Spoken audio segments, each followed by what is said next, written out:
এই শহীদের তালিকায় কয়েকজন সাংবাদিকের তালিকাও আমরা পেয়েছি।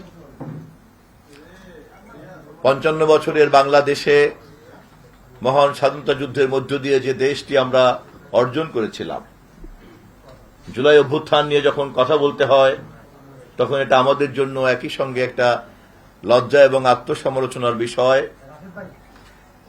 পৃথিবীর বহু দেশ মাত্র ৪০-৫০ বছরে যেখানে বৈশ্বিক শক্তি হিসাবে আবির্ভূত হচ্ছে, তখন আমরা তখনও ভোটাধিকারের জন্য, গণতন্ত্রের জন্য প্রাণ বিসর্জন দিতে হচ্ছে। এবং সবচেয়ে দুঃখজনক হচ্ছে যে রাজনৈতিক দলগুলিরই কোন কোন মহল এই ফেসিবাদের দায়িত্ব গ্রহণ করেছিলেন। আমাদেরকে এই সংগ্রামের বিনিময়ে অর্জিত যে ভোটাধিকার, সেই ভোটাধিকারের মধ্য দিয়ে জনগণ তার ম্যান্ডেট তৈরি করেছে। সেই ম্যান্ডেট আমাদের নেতা তারেক রহমানের পক্ষে, সেই ম্যান্ডেট বিএনপির নেতৃত্বাধীন রাজনৈতিক দলগুলির পক্ষে, এবং পার্লামেন্টে আজকে আমরা 2/3 সংখ্যাগরিষ্ঠ নিয়ে ইতিহাসের সবচেয়ে সক্রিয় পার্লামেন্টে আমরা এখন সংসদ পরিচালনা করছি। আমরা চাই এত রক্ত, এত প্রাণ, এত বিসর্জন, এত ত্যাগের পরে অর্জিত এই গণতন্ত্র, এই পার্লামেন্ট, এই নির্বাচন, এই সংস্কৃতি, আমাদের সকল রাজনৈতিক কেন্দ্রবিন্দু হবে জাতীয় সংসদ। সভ্য রাজনৈতিক সংস্কৃতি, রাজনৈতিক প্রক্রিয়া তাই দাবি করে। কিন্তু এটা খুবই দুঃখজনক, শহীদদেরকে স্মরণ করতে এসে গত কয়েকদিনের পত্রপত্রিকায় আমরা দেখেছি যে আমরা এই আত্মত্যাগের মধ্য থেকেও পরিপূর্ণ শিক্ষা গ্রহণ করতে পারি নাই বলেই আমাদের রাজনীতিকে আজও কৃত্রিমভাবে সংসদের বাইরে নিয়ে যাওয়ার একটা প্রবণতা কাজ করছে। এত জীবন্ত একটা পার্লামেন্টকে রাজনীতির প্রধান কেন্দ্রে পরিণত করার জন্য গণতান্ত্রিক শক্তির যে রাজনৈতিক ঐক্য থাকা দরকার, তা যে আমরা এখনো সুসংহত করতে পারিনি, তার প্রমাণ পার্লামেন্টকে রাজনীতির কেন্দ্রে পরিণত করার ব্যাপারে আমরা বিজয় অর্জনকারী দলগুলি ঐক্যমত চর্চা করতে এখনো পারছি না।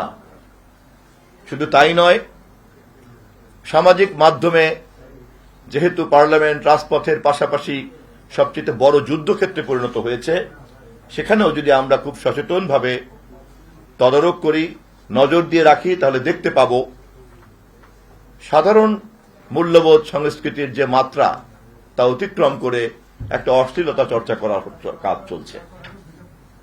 সবচেয়ে দুঃখজনক হচ্ছে এই তৎপরতাগুলির নেপথ্যে যখন কোন আদর্শের ভিত্তিতে করা হয়, তখন তা আরো অনেক অশনি সংকেত আমাদের সামনে হাজির করে।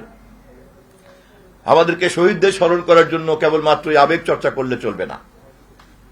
শহীদদেরকে স্মরণ করার জন্য কেবলমাত্রই একটা আনুষ্ঠানিকতা চর্চা করলে চলবে না।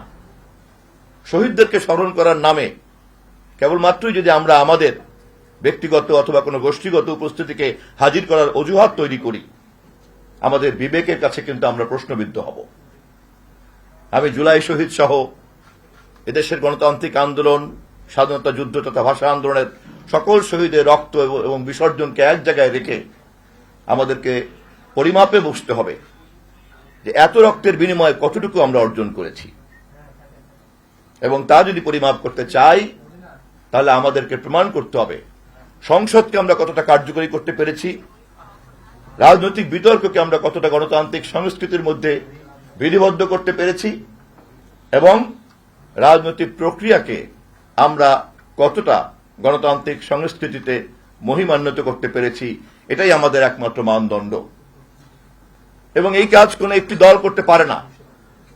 এই কাজ করতে হয় সম্মিলিত সেই সকল দল মিলে, যেই সকল দলরা সবসময় এই আন্দোলন সংগ্রামের মধ্যে যুক্ত ছিলেন। শহীদদের আত্মা শান্তি পাবে, শহীদদের ত্যাগ সার্থকতা লাভ করবে যদি আমাদের এই অর্জনের দাবিদার আমরা যারা, সেই সকল রাজনৈতিক দল শহীদের এই আত্মত্যাগের এই লক্ষ্যটিকে অনুধাবন করি।